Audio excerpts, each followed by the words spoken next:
एक गरीब आदमी बद्दू रात के वक्त वो कहीं बेचारा सुबह से चला था, मदीने पहुंचते उसे रात हो गई।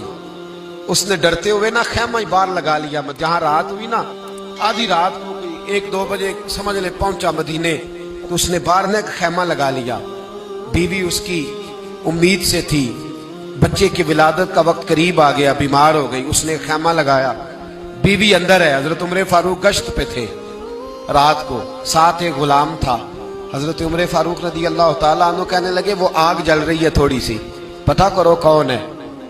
तो आपका गुलाम पता करने गया तो बद्दू ने डांट दिया, कहने लगे जाओ तुम्हें क्यों बताऊं। हजरत उमर खुद गए, कहने लगे मुसाफिर भाई बता तो सही। कहने लगा जी छोड़े, मैं आपको क्यों बताऊं, मैं कौन हूं, कैसे आया हूं। फरमाया खैमे के अंदर से कराहने की आवाज आती, कोई दर्द से चीख रहा है, बता हमें बात क्या है। कहने लगा जी मैं फलां बस्ती फलां इलाके का एक गरीब हूँ, अमीरुल मोमिनीन उमर फारूक से मिलने आया हूँ और रात हो गई है तो यहाँ खैमा लगाया है, सुबह मैं उनसे मिल के चला जाऊंगा। तो रात को तकलीफ देना पसंद नहीं किया, तो मेरी बीवी उम्मीद से थी, अब बच्चे की विलादत का वक्त करीब है, पास कोई नहीं। हजरत उमर कहने लगे तू ठहर, मैं अभी आया।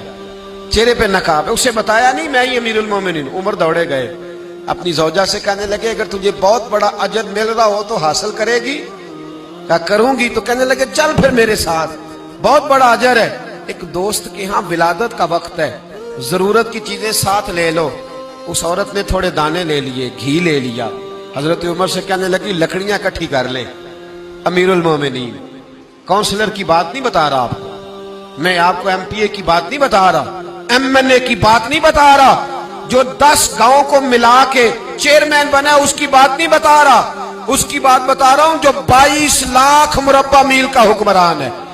उसकी बात बता रहा हूं जो गली से गुजरे तो शैतान रास्ता ही बदल जाता है। उसकी बात बता रहा हूं जिसके बारे में मेरे मुस्तफा करीम सल्लल्लाहु ताला अलैहि वसल्लम ने फरमाया मेरा उम्र तो वो है कि 950 साल हजरत जिब्रील भी इसकी शान बयान करें तो अजमत खत्म नहीं होती।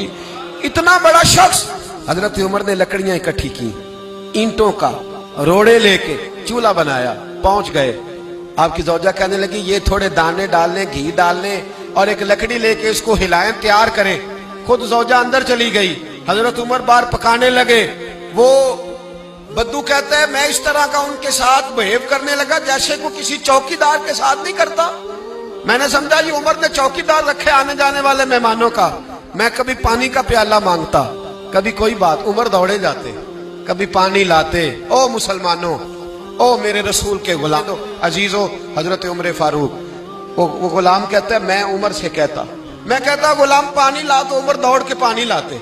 मैं कहता तुझे घी पकाना भी आता है, पहले भी कभी पकाया है? तो उमर फरमाते कोशिश तो कर रहा हूं। मैं कहता पहले भी कभी तेरी बीवी ने ये काम किया है? तो हजरत उमर कहने लगे मुझे याद नहीं, पूछ के बताऊंगा। कहते हैं क्या रंग था, क्या अंदाज था, क्या मुस्तफा की तरबियत थी, क्या अंदाज हुजूर ने सिखाए गुलामों को।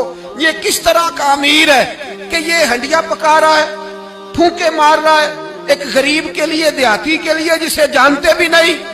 अंदर उस शख्स की बीवी के यहाँ बेटा पैदा हुआ तो हजरत उमर की बीवी अंदर से बोल के कहने लगी अमीरुल मोमिनीन मुबारक हो, आपके दोस्त के यहाँ बेटा पैदा हुआ है। जब कहा ना अमीरुल मोमिनीन मुबारक हो, तो वो शख्स कहता है मेरे हाथ कांपने लगे और मैं इस तरह दौड़ा कि मेरी पगड़ी गिर गई।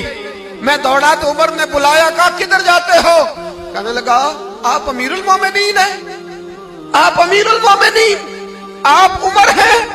कैसर किसरा जिसके नाम से कांपे आप वो हैं, जिसे मुस्तफा ने दुआ मांग के अल्लाह से मांगा वो वाले उमर हैं आप, जिसके लिए अलीउल मुर्तजा फरमाते मैं रोज दुआ करता हूं वो वाले उमर है, जिसके बारे में अबू बकर सिद्दीक ने फरमाया था कि मैं अल्लाह से कहूंगा मौला जो तेरे महबूब की उम्मत के हक में सबसे बेहतर था मैं उसे खलीफा बना के, वो वाले उमर है। उमर अमीरुल मोमिनीन की बीवी वो तो खातून अव्वल होती है, वो तो मलका होती है, और तेरी बीवी दाई बनकर एक गरीब के बच्चे के पास बैठी रही विलादत के वक्त। उमर अमीरुल मोमिनीन होके तेरी दाढ़ी सारी धुएं से भर गई, तो ड्यूटी करता रहा। तो सैयदना उमर रो पड़े और उस बद्दू को सीने से लगा के कहने लगे तुझे पता नहीं तू कहां आया है, اس شہر کا پتہ ہے؟ اس نے کہا حضور کہاں ہے؟ فرمایا یہ میرے نبی کا مدینہ ہے، یہ مصطفیٰ کا مدینہ ہے، یہاں امیروں کا استقبال نہیں ہوتا، یہاں غریبوں کے استقبال ہوتے۔ یہاں حضور نے اس اسٹیٹ پہ میرے رسول پاک نے وہ والا رنگ دیا ہے کہ اب غریب سر اٹھا کے جینے لگے ہیں، اب مزدوروں کو عزتیں ملنے لگی ہیں، اب یتیموں نے سر اٹھا لیا ہے،